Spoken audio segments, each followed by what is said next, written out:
Alright, so this is going to be a short video going over how the exam is going to work on Tuesday, April 7th. So hopefully, as you all already know, I've sent out a couple of reminders at this point that the third exam, which we were scheduled to have the week that was canceled, uh, that covers Chapter 5 and Chapter 6, and that is going to be on Tuesday, April 7th. And that is going to be administered through Mastering, so the same platform you use for homework. So what I wanted to do in this video is go through how exactly you can access that so that hopefully everybody will be a little bit more comfortable with this when you actually have to take the test. So like with previous exams, it's going to be part multiple choice, part free answer. Um, I'm going to put the formula sheet on D2L before the exam date so that you'll be able to download that and use that during the exam.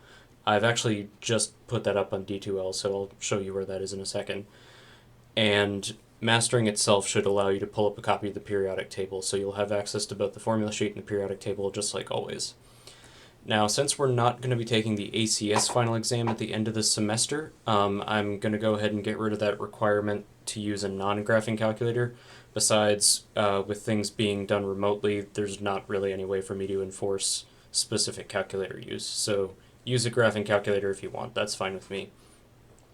So to take the exam, you're just going to log into Mastering on April 7th, and if you log into Mastering, you should see a page probably something like this. I'm just going to use one of my sections as an example. So if I click on this, this is all probably familiar to you if you've gone through and done the homework yet. So on the assignment calendar, which just loaded, you won't be able to see this yet, but on April 7th, I have Exam 3 set to show up at 12:30 p.m. And regardless of which of my two sections you're in, that assignment will show up at 12:30 p.m. So you can start that assignment at or anytime after 12:30. Now, it's not actually going to show up on the calendar until that point. So if you log into Mastering and uh, you do that before 12:30 and you're looking at the assignment calendar, it's not just going to show up at 12:30. You might have to refresh the page to get it to actually show up. But assuming you load the assignment calendar sometime after 12:30 on Tuesday, April 7th, you should see Exam 3 show up. Now, the parameters for that assignment are a little bit different than a regular homework assignment.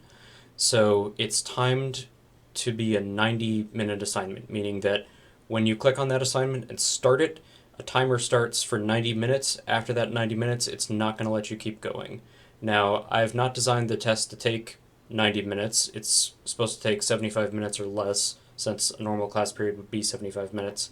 I'm just trying to give a little bit of wiggle room in case people kind of run up against loading times or technical stuff, just trying to minimize anything to do with that. Now, if you look at the screen there, you might be able to see that this has a due date of, again, April 7th at 3:15 p.m. So that's almost a 3-hour window. And again, both of those times, 12:30 and 3:15, those apply to both of my sections. So if you're in my 2 o'clock section, you can start early. If you're in my 12:30 section, you can start late on the exam and still have enough time to do it. Again, it's a 90-minute assignment, so you don't have until 3:15 p.m. necessarily to finish the exam. It's just 90 minutes from whenever you start the exam, and you want to do it so that you have enough time to do that before 3:15 p.m. The idea here is that if everybody's taking the exam at least at roughly the same time, that'll hopefully minimize any opportunity anyone will have for sort of unauthorized collaboration. Now, I just want to emphasize, don't start the test if you aren't ready. Wait until your computer's running smoothly and all that. Definitely strongly advise you, if you're somebody that's had technical issues with Mastering in the past, try to do whatever it is you need to do to make sure that you're in a place where you won't run up against something like that when the test is going on. If for some reason the time window that I gave you doesn't work for you, do let me know, and if you have some sort of rationale for that, then I can potentially let you make up the exam at some other time. Keep in mind, though, that is a time specifically set aside for when you would normally have been in lecture if we were still meeting in person. So hopefully everybody should be available at that time. Now, I want to emphasize another thing which has to do with scores, which is that the score that you get from Pearson when you're done taking the test is not your final score. And there are a few reasons for that. So, one of those reasons is that mastering can only do all or nothing grading. So, I'm going to go back in. If you missed a question, I'll take a look at it and I will see if I can give you any partial credit for it. So, that's one reason why that score that shows up won't be the same as your final score. I might also curve the exam, especially if there's some sort of like technical issues or something like that. But one main reason is for one of the free response questions, you're not actually going to be able to answer that in mastering. So the question will show up on the exam as you click through it. It's actually going to be the 6th question unless something changes. But when you pull up that question, it'll say you need to upload your answers to D2L. So this is one of the reasons why I actually wanted to make a video about this. If we pull up D2L and we click on one of our sections, doesn't matter which one, they both have all the same content in them. What you'll do when you're ready to upload your answers for this question is you go over to this tab that says Assignments up here on this top blue bar, and you click on that. Now, if you do that right now, nothing's really going to show up because the assignment that is going to allow you to upload your answers to that test question won't show up until the actual date of the test. But once it does, you'll be able to click on this quote-unquote assignment that says Exam 3, Question 6. You can click on that. It'll probably look a little bit different from what you see here, but it should allow you to upload any sort of file that you want to. Now, what I'm intending for that to be is for you to basically just write out that answer on a piece of paper and to take a picture of that with your phone or whatever and upload that to D2L, and I'll look at that for your answer to question 6 and grade that appropriately. If you can make it work out that you can use something like a Word document or something to answer the question, then by all means feel free to use that instead, but I think just writing it out by hand and taking a picture and uploading that to D2L will probably be what makes the most sense. So you'll have to upload the answer to that question. Finally, I just want to address something to do with academic honesty. So as you have probably realized if you've thought about it, I'm not going to be able to directly make sure that everybody's not looking at Google or whatever. So there's just a couple of things I want to address. First of all, despite sort of the lack of the usual ability to enforce academic honesty policies, they are still in place. So if you do that and you get caught in one way or another, then you're still liable to the same sort of sanctions that you'd get for cheating on a normal test.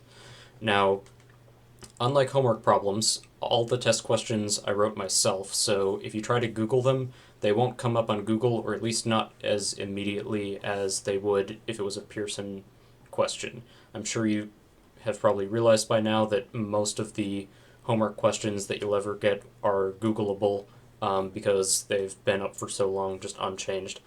So it'll be harder to do it so it'll just be harder to cheat. In addition, there's a time limit, so you actually want to spend that time working on problems instead of trying to look up answers. Now, besides anything that maybe looks like it came directly off of Google, keep in mind that I am going to be able to see everybody's answers, so if you and somebody else all have the same wrong answers, that's probably a bad sign for what's gone on there. So there are certain things that might make it a little bit easier for me to realize if you've cheated than you might realize, so please resist that temptation. And finally, I want to emphasize that it's a violation of university policy, not only, of course, to copy answers from somebody else on an assignment when that's not authorized, which it isn't in this case, But it's also equally a violation of policy to give answers to somebody else. So it's cheating not just to get answers from somebody, it's cheating to give answers to somebody else as well. So just keep that in mind when you're taking this exam. All right, so hopefully this has been a good explanation and will help you feel a little bit more comfortable on the day of the test in terms of everything that needs to be done. I think it's pretty straightforward overall, and hopefully everything will work out pretty well. I think one thing I'll do in addition to that is I will make sure to be available on Microsoft Teams during the window of time where the test is taking place, which is the platform that I use for office hours. So, besides email or whatever, you should be able to log into Teams and reach me in person, maybe a little bit more directly if you need to during the testing time.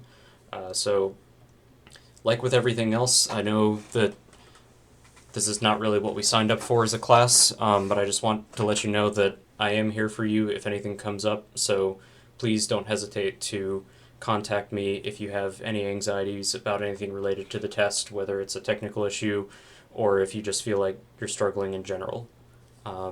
So, like I said, hopefully this has been helpful. I will see you around.